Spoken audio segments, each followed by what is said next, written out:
Hello and welcome to the first in the autumn series of the water coolers.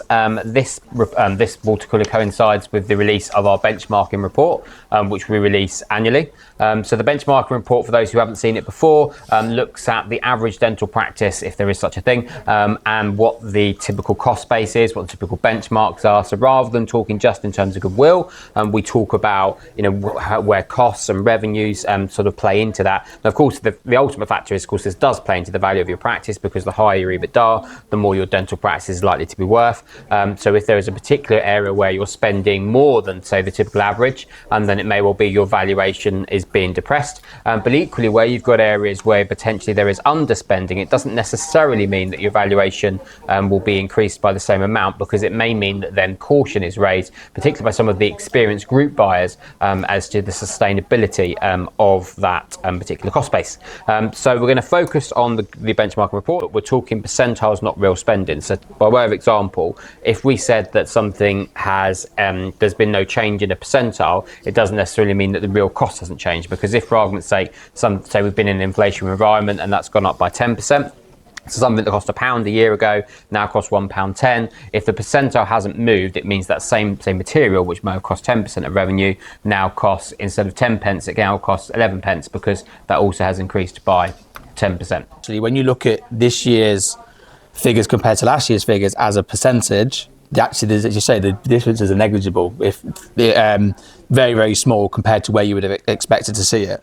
But with that said, if you then look at the income, there has been a bigger spike in income. Is that actually what you've seen in the report is we've seen a massive 11.26% rise in average revenues. Interestingly, there's some revenue streams which seem to kind of dominate where more of that revenue is coming from at the moment, particularly plan and hygiene.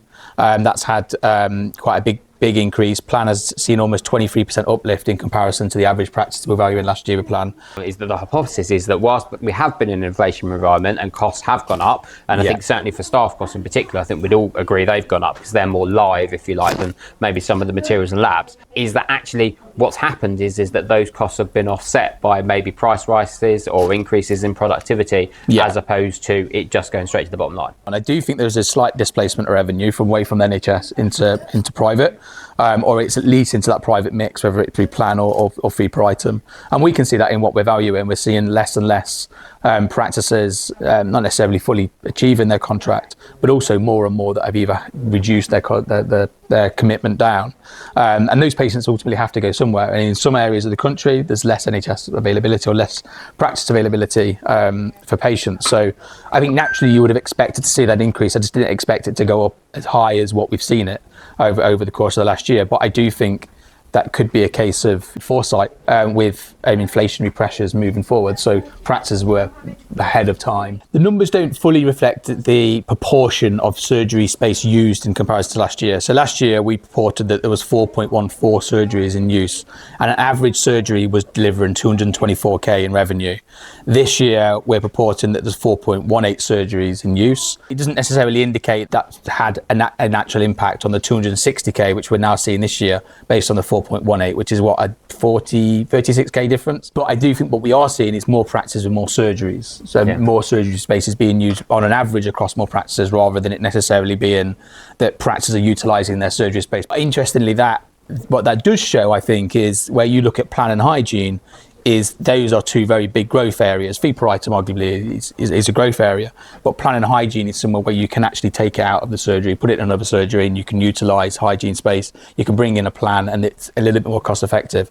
So I think one thing which was nice to see in the comparison of those two figures, that actually that has gone up, but where you have seen it go up is in the plan and hygiene. So I think that does show that there is some utilisation of surgery space. The benchmarking report, I would say, is probably presenting a more resilient front than maybe what we thought it was, the narrative it was going to present. Yeah, I think so. Yeah, I mean, I expected there to be huge differences particularly in staff, because obviously we've seen 2 national wage increases. I mean, and even though not all practices pay national minimum wage, they tend to reflect changes based on inflation. Not fully, but it's kind of like the upper suck, isn't it? If someone's on £10.50 an hour and minimum wage is £10, they expect to be benchmarked at 50-60% above minimum wage. Overall, very resilient front. full report on the link below. Please download it and give it a read. And obviously any questions you've got, feel free to contact one of us or one of the valuation team who are more than happy to discuss it in the context of your specific practice as well.